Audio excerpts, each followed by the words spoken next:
Chill Pill, good to be with you. Hi, everybody. There we go, talking about the weather again. Well, It felt like I was going to have to build an ark yesterday, and yes, kind my of gosh, rained yeah. a lot, but now today we have quietness Yeah. again. And it was dangerous. I mean, you were out on the roads yesterday, and you Oh. said you almost got Yeah. killed, and Well, there were some terrible accidents yesterday. We heard of some terrible yeah, situations, people Oh, yeah. ending in the hospital. But yesterday, yes, I was coming down and about three big vehicles, and one tried to pull out from behind the other, didn't see me because of all the water that was Yeah. being pushed out. Just saw me at the last minute and pulled back in. I Scary. know. And that poor young girl, Bob and Leo Wixom's granddaughter, I think they call it Jada. Terrible, terrible accident. They're just down here, and it was hard to see yesterday though on the road. When she's in hospital and she's on a vent right now, so please be praying for her that she makes a full recovery. She's got a lot of injuries, but God's with her, and just keep being faithful. We put it out in the prayer chain.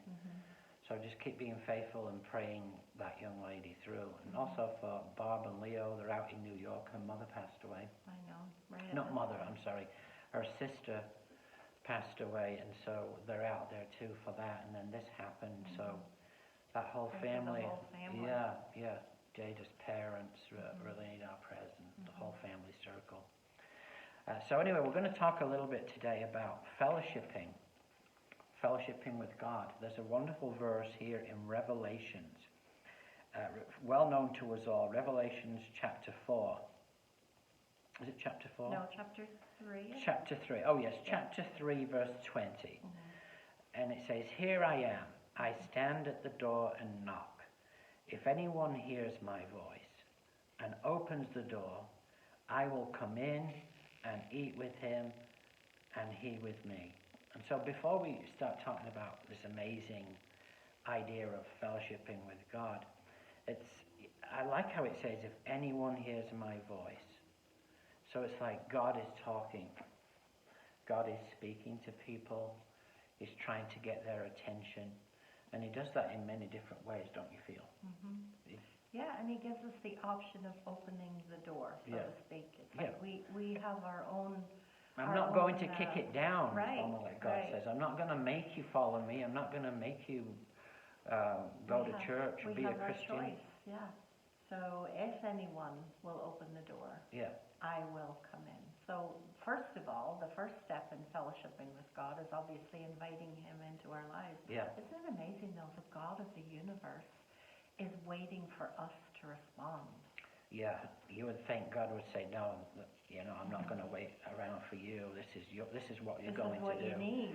But he gives us free will, freedom to respond. Right. And of course, that's always a grace-empowered response. By his grace, he's allowing us to respond to him and to ask him into our hearts and to fellowship with him, but he's not forcing it. But this was my verse today for my devotional, and I was just saying to you earlier, like, imagine, again, the God of the universe, and we have an opportunity to have fellowship with him. Yeah. We talk about having family over. We just had wonderful family times for Memorial Day, all families together, and we talk about having fellowship with friends and family and neighbors and so on, but with God, I will come in and sit down and have fellowship with you, or I know.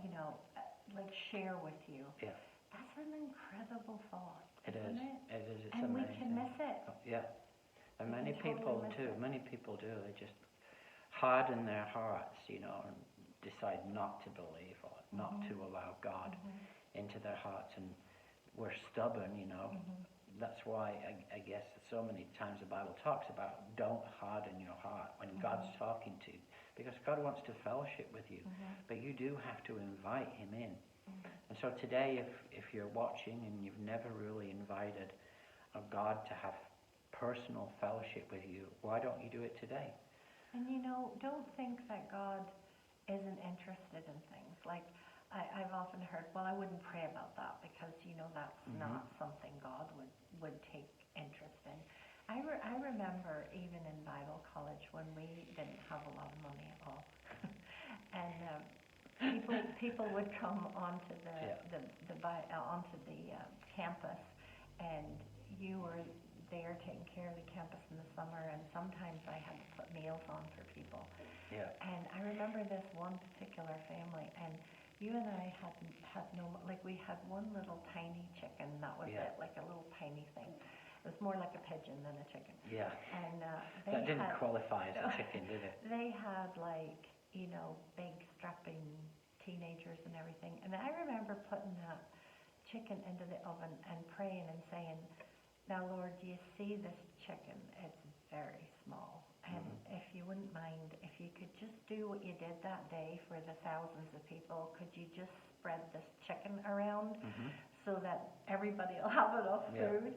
And you know what?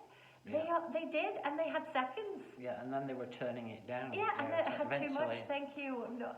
So something miraculous happened. I'm telling you, with God does amazing things with a chicken, as well as breaded fish. Don't just think, well, God wouldn't be interested.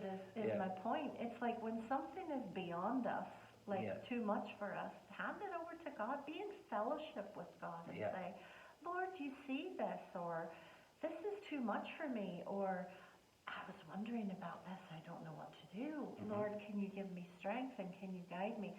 Don't be thinking to yourself, oh, it's God, I can't ask God for I know. But really have fellowship with Him and invite Him into all of our situations and ask for His guidance. So He's talking to you. He's talking to you today. He's trying to get your attention through all kinds of things, talking to your own mind, talking to you through life circumstances, through situations.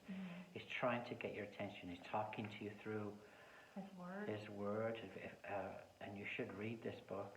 You really, really should read this book daily and let Him talk to you. And so He's trying to get your attention, and He's wanting you to open up your heart to Him. Anyway, just one quick thing before we go today. We are meeting outside on Sunday. Even though it's supposed to be 90 degrees. You can't get things right here in Ohio, can we? It's either too cold or too hot. But it's going to be hot. There's going to be no service indoors. It's going to all be outdoors. As a witness, as a testimony to our neighborhood, as we worship God in front of the whole community. So we want you to be outdoors, not sitting in here by yourself, okay? And it's going to be hot, so you might need to crank up that air conditioner. Or bring some brollies or something. Yeah. Well, God bless you, and we'll talk to you soon. Pip, pip, Cheerio. and cheerio.